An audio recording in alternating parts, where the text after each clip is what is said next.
Hey everybody, welcome back to the channel. Martino here. Guys, we appreciate all of your support. So before we start today's solo video reviewing Milan vs Parma, just give us a like, subscribe, and also don't forget to comment your thoughts on today's match. It was absolutely insane. So we're going to get into that in just a moment. Milan vs Parma was absolutely insane. We saw what happened at the start of the year in the second match where Theo Hernandez basically got benched in that one and Rafael Leao for his performance. It was just crazy. It basically snowballed into all the negative effects that would be the Paulo Fonseca era at Milan. And again, Milan knew that they had to come through in this situation and grab the 3 points. We saw Bologna draw against Empoli. We saw Juve lose against Napoli. So there was an opportunity here for Milan to pick up the 3 points. I tweeted about it before the game. Every single time it feels like the teams in front of Milan drop points with them. This wasn't the case this time, and it went exactly how everybody thought it would. We saw Pavlovich get the start in this one, pretty much the same lineup that we saw midweek against Girona, and let's face it, Milan needed to put their best foot forward in this one. There was zero excuses for a Parma side that was essentially struggling at this part of the season. They're not too far off from the relegation zone, so for Milan to be here at home, there was no excuses to not get 3 points. And they didn't make any excuses. They got the 3 points. It just wasn't the way that we thought they would. So, shocker, in the Sergio Conceição era, Milan goes down 1-0, and we had them right where we wanted them, right? Eventually, Milan comes back, and they get a penalty. Christian Pulisic absolutely buried this one. And almost every single time I see Pulisic take a penalty this season, I go back to that Fiorentina match where Tammy Abraham and Theo Hernandez took the penalty away from Pulisic. Probably could have changed Milan's entire standing within the season currently, but that's besides the point, right? Beautifully taken penalty by Captain America. Milan leveled the game, and of course from there it was smooth sailing. Okay, it wasn't. It was really lethargic within that first half, and almost every single time Milan have an earlier game, an afternoon game in Italy, early over here in America. We got up at 6:30 a.m. here on the East Coast to watch this one, and they looked very lethargic, like they got up at 6:30 in the morning to play this. For me, when Milan come out with a lack of intensity, it really shows almost immediately, and it was no different in this matchup. You really saw a lot of lethargic play coming from pretty much everyone within this match. I thought Maignan was absolutely stunning again. He really saved Milan from a couple of situations where they could have conceded. But all in all, Theo Hernandez really messed up on that goal on Cancellieri. He slipped there. Pavlovich could have came out and done a better job himself as well, but the woes just continue for Theo. There's been a couple good performances in 2025, but overall, it's been more of what we saw against Parma, where he just doesn't see that much into the game. And guess what? Sergio Conceição hooked him and Rafael Leao at halftime, but he did comment post-game saying it really wasn't a situation like Paulo Fonseca did. They're playing a lot of matches. There's a midweek CL game against Dinamo Zagreb that Milan have to get a draw to get within the top 8, which would allow them to have a much lighter schedule. So it was very strategic by him to figure that one out. Then again, in the second half, we see some changes in there. Benacer comes in. We see Davide Bartezaghi, and I have to say, guys, Davide Bartezaghi was probably my biggest bright spot within the second half, all things considered. When you take into account last time we pretty much saw him, he got a red card. He's featured here and there, but this was one of his first big opportunities to show how many strides he's made with the Futuro team. And I gotta say, Bartezaghi is really growing in front of our eyes. You see him look a lot more calm. He was sending in pretty decent balls into the area. Some of them not threatening, but hey, there aren't that many great targets in the middle for Milan with this team. So I thought he did a great job. The energy level was there as well. And guess what? Sergio Conceição needs somebody reliable in that left back position in order for Milan to actually, do anything without Theo Hernandez, because forget about his level of play for a bit. The guy's playing every single week, basically since he got the starting job. Davide Bartezaghi could play a huge role in the second half of the season for Milan,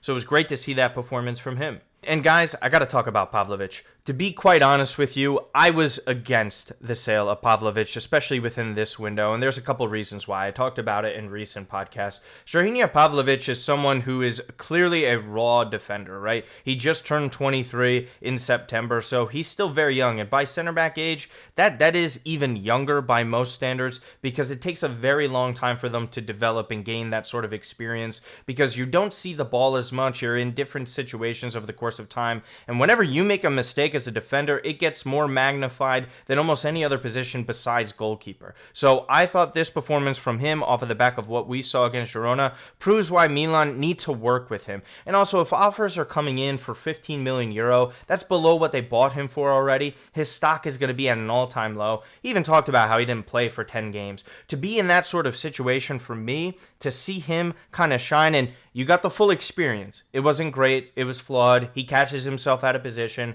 We know all these things. But overall, he fights. He had a goal ruled out from VAR. He did end up getting the assist that went for Chukwueze, but we'll get into that in a second. But for me, I think the Pavlovich experience here today was just really a positive for him because it's something to build off of. Again, it wasn't perfect. We haven't really seen many perfect performances from Milan center backs in recent years, but this was a positive one for Pavlovich, and I think it's going to convince Milan to actually keep him throughout the rest of the year.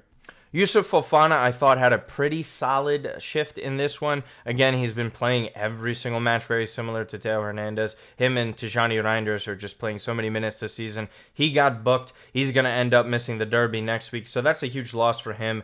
But in a way, it's almost very nice for him to sort of get that rest. Conceição, once again, had commented on it, basically saying, hey, listen, it's my fault for putting him out there in the first place, but the 3 points here today against Parma are worth just as much as the one against Inter in the derby. I totally understand where he's coming from with these comments, because if you sit there and think about it, the 3 points are always going to weigh the same, and Matt and I always discuss this. 3 points versus a relegation side are just as valuable as 3 points against a top-tier side, and to be quite honest with you, Milan got the 3 points, and that was ultimately the job. Fofana had some good moments, he had some poor moments, but the guy who came on for him is probably the biggest story in the entire match today, and that's Samuel Chukwueze. Chukwueze getting his first match and debut under Sergio Conceição. This is the third manager that he's had too, guys. We have to remember that Pioli didn't really play him that much because of the favoritism to Pulisic, and rightfully so.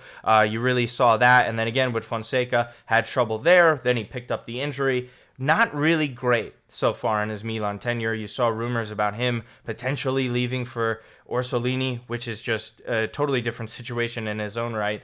But for me, Chukwueze had his highs and lows, once again, very similar to a lot of these Milan players. As you can see in this screenshot here, Chukwueze gives away the ball, which ultimately helps Parma eventually scoring their goal, which was just, when you saw that ball go in and Parma go up 2-1, you just felt like almost every single time that Milan have an opportunity to move forward and get the 3 points and move closer to the top 4 or 5, this shit happens. And it's so exhausting to constantly see lazy giveaways, just like Chuk did here, and there were plenty of them. Ismail Benacer as well, giving the ball away. That's allowing a counterattack, as you could see on this one. He just completely projects this pass. The decision-making is taking too long. And again, this is the inconsistency of Benacer as well. Not to stray away too much from Chukwueze, but Benacer, at the same time, this is a player that Milan have deemed good enough that they don't need to go out on the transfer market to get another midfielder. Shocker, he's just like a new signing. What else is new? But for me, the giveaway here by Chukwueze was really poor, but there weren't that many negatives of his. So we'll get into the positives in just a moment. But again, with Milan here, in the Conceição era, they go down again, and it's just very frustrating because they don't blow many leads when they get the leads first. For Milan, there weren't players like Morata and Tammy in the box being at the tail end of some of these services. You see Morata out wide on certain occasions trying to swing in the ball for a cross. Morata, you're supposed to be in the box. You're supposed to be the one at the end of those crosses trying to finish them. So for me, let's get into the goals, right? So Milan's down 2-1. We see Pavlovich score a header. This was a great cross from Chukwueze. It was ruled out for offside. A correct call, obviously. But at the same time, you'd love to see those two players who have had highs and lows, and mostly lows this season for Milan, connect. Even if it didn't go in, you kind of saw the positivity there of Chukwueze being more direct, which he was offensively, sure. Poor giveaways.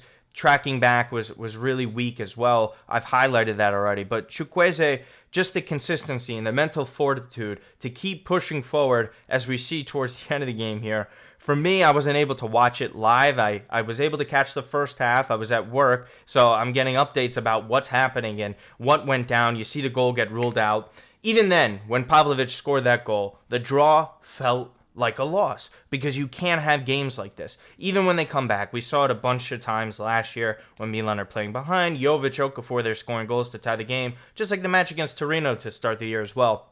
You're starting to see this trend of this team where, sure, they get back into some of these games, they have some resiliency, but it's not always great to have that sort of resiliency when you're playing from behind and just scratching and clawing for 1 point, especially at home against a side like this. So again, the mental fortitude here, and this is where it comes from Davide Bartesaghi and pretty much every single player within this instance. For me, I loved seeing someone like Yunus Musa step up in the final third. Thought he did well against Girona, and you kind of see him have this inconsistency in the final third where the ball carrying ability is good, the work rate is always good, but every single time he gets into that final third, you seem like he's a player who's very indecisive on top of not having great technical ability. But lo and behold, plays a great ball to Tijani Reinders, beats Suzuki near post, Milan tie the game again, and in that moment, it still felt more like the same. There were some minutes on the clock. We knew that we were in stoppage time at this point. Like, hey, whatever. We were so lucky and fortunate to just even get a point at this moment in time. But once again, this Milan side under Sergio Conceição and this never say die attitude didn't go away. And then again, we see this sort of play where Chukwueze somehow gets a shoulder, a head on the ball, where it just crosses over the line. Milan win in the 96th minute. This moment was incredible. You see the euphoria and look on Chukwueze's face because he did have an assist taken away. So the memory of that game goes into a draw for Chukwueze is sort of like, oh my God, realistically, we're just going to be remembering how he gave that ball away as opposed to actually, creating something, getting that assist. So he walks away with something. Doesn't matter how you score, Chuk. The fact is, the ball went over the line. Milan got the 3 points. Mauro Suma went crazy. Be sure to go to check those highlights out on Milan's official YouTube channel. I mean, Milan constantly do this thing where they're sitting there playing from behind in the Conceição era and eventually drawing, getting wins. And for me, we see that game against Como. We see it against Juve in the Supercoppa. We see it against Inter. And then we see it against Parma. Guys, please.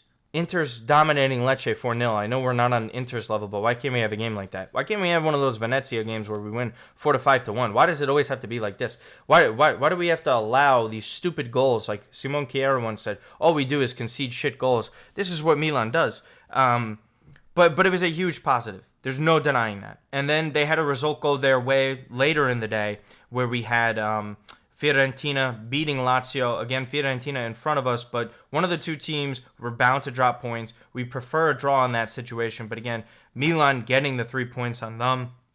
And then the theatrics, the drama after the match. Sergio Conceição and Davide Calabria essentially beefing. I joked around on my Twitter, guys, I don't know what they actually said to each other. I've seen conflicting reports on it, so I'm not going to say. Calabria did address it post-match, basically saying these sort of things happen. There's disagreements. People were pointing out when Calabria got subbed off, at one point he kicked a water bottle, and the water bottle went in the direction of Conceição, and Conceição allegedly said, I will see you after the match. But this was heated. This would, make no mistake about it, you have the team captain basically having to be held back from the manager, who's also trying to be held back by his own coaches on his team. So for me, when you kind of sit there, you look at this situation, you see the animosity. Sure, these things happen all the time in workplaces, relationships, especially in sports, but you just never want to see it. And for good reason, when Milan and Calabria within this match himself, good defensive moments, horrendous offensively, which is basically his entire career. And when you sit there and you're looking to yourselves, Milan should be happy about the 3 points, and we see people fighting. This is the sort of synergy that's off. Hopefully they both could put it past and behind them and move forward. You saw Teo also talking with Sergio Conceição as well. So Teo was trying to calm him down, of all people. So to kind of see that unfold and unravel at the final whistle was a little bit much. But at the end of the day, Milan got the 3 points, guys. It wasn't pretty, but guess what? Matt says it all the time. It doesn't need to be pretty. It just needs to be 3 points, and they're always worth the same. Milan moved closer to the top 5 within Serie A. It's very important that they also get top 8 within the Champions League. So they got some rest for Leao and Teo Hernandez. So they're going to be able to move forward with that. If they just get 1 point, they finish in the top 8. That gets them a bye into the round of 16 within the Champions League. That's great for money. It's great for scheduling because they have to play less games then. And for Milan in general, they need more positivity here. And also the positive news is too, I keep mentioning top 5, and some of you might be confused about that. As of right now, Italy will get that 5th place for the Champions League based off of the coefficient. So if Milan get that bye, if Atalanta get that bye, if Inter get that bye, and Juve are also into the next round, it's huge. It's huge. There's no denying it. So again, huge 3 points for Milan. Let me know what you guys thought about all the drama that we saw. Let me know about the video here in the format. I'm getting a little bit better, so bear with me on this. But once again, Milan getting 3 points after falling from behind. I'm Martino Puccio. Like, subscribe to the channel. Tune in for tomorrow's podcast. Thanks.